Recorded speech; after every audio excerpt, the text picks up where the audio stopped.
Ladies, mums, welcome to the program.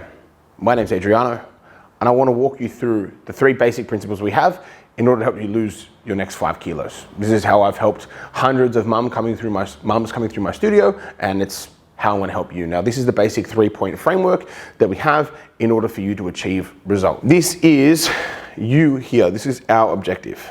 Results in here. No matter how it looks. If you want to lose 20 kilos, 30 kilos, 40 kilos, 5, 1, or 2. Results are the key component. Here, we're going to have our little framework. So results is what we're chasing. Now we need, in order to achieve these results, we have 3 components.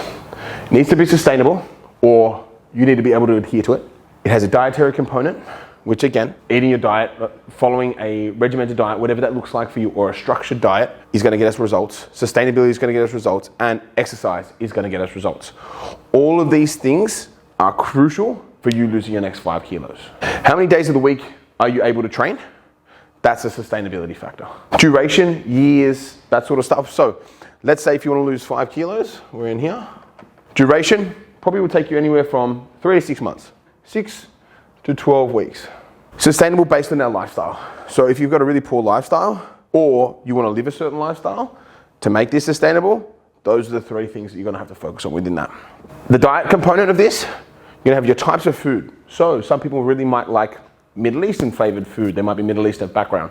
So they might cook a lot of, you might get a lot of hummus, dips, that sort of stuff. You might get a lot of lamb on the grill, or you might get a lot of big, like almost a curry-based things with chickpeas, that sort of stuff. There's a lot of flavor, but then therefore a lot of components, a lot of olive oil, a lot of pastas, heavy on the carb front, okay?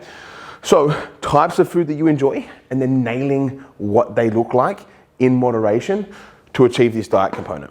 Now, protein macros. Culturally, you're going to have different types of food. If your protein, so therefore your macros, let's say if you eat Middle Eastern cuisine, typically there's not a whole lot of protein in it, it's a lot of fat and carbs. Same with Italian, lots of fats and carbs. And maybe for Aussie sort of styles, a bit more protein. Meat, 3 veg, that sort of shit, typically yields a lot more protein relative to the meals that you eat.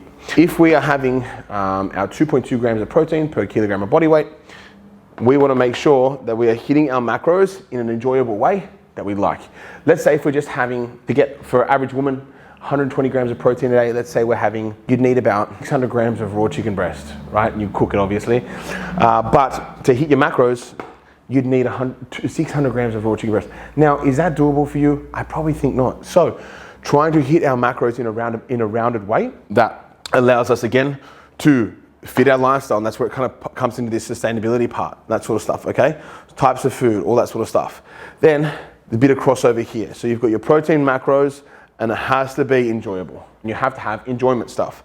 Now, some of this stuff crosses over. So your lifestyle and enjoyment, those things are all part of this, and that's why results is such a center point of this model here, is because you've got all these key factors that if you control for all of these things and you've nailed all these things, this is undeniable and you'll get the results in no time. If you don't factor on all of this, if you don't understand all of this, if you aren't self-aware, you're doomed to do this for the rest of your life. We're creatures of habit. I eat pretty much the same 10 meals every week without fail. But if I understand that I need to adjust the portion sizes of those meals every week in order to lose weight, easy done, because I don't need to change anything, just the portion sizes. Same is going to go for you. Exercise. That's going to be huge if you're a mum. So if you're a really busy mum, or you've got a great schedule, either way, fatigue is going to come and play a massive part of where you're at and how to continue on forward. If you feel constantly fatigued, some of you sickos out there, you love it, but it's not a sustainable way of training. You're going to get injured. You're going to get a lot of bad things happen to your body that are going to set you back mentally and physically, and we want to avoid that at all costs. Days of the week, we got 3, 4, 5, 6 of training if that's what you want to do. 3 is the minimum, 4, 6 is the max. You always need 1 rest day. Fatigue, how sore you feel, that sort of stuff, okay? And convenience will play a part in your diet as well, and sustainability as well.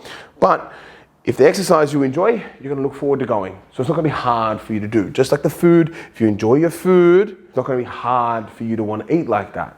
So you need to take the time to really analyze what you're doing. If you enjoy the training, if you enjoy the food, this is gonna feel effortless to get this here. Convenience now.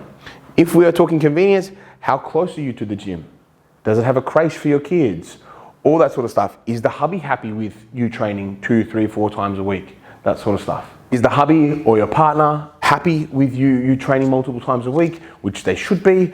You know, all that sort of stuff. Is it going to cause any, grief at home if you're training 6 times a week versus 4? No, you can get the job done on 4, and would 6 push your marriage or bond with your partner and your kids to a really shitty spot? If that's the case, then you drop down to 4 for convenience. All ties in really, really well together here. Okay guys, so I hope this video has made sense, and I hope it's shown you how you can lose your next 5 kilos. If you map out all these 10 components from these 3, guarantee you'll get results. This is how I've helped hundreds of mums just like you guys, how to coach them and how to get their weight down reliably in a way that they really enjoy. It's not that hard, just takes a little bit of groundwork at the start and you're well on your way. Hope this video helps, gals, and talk to you guys in the next one. Bye. Team, if you like that video, be sure to click here for your next video or here for something that you may like, all that sort of stuff. And make sure you subscribe and click the notification bell to make sure you get all our videos. We make at least one video daily on a different topic. See you on the next one.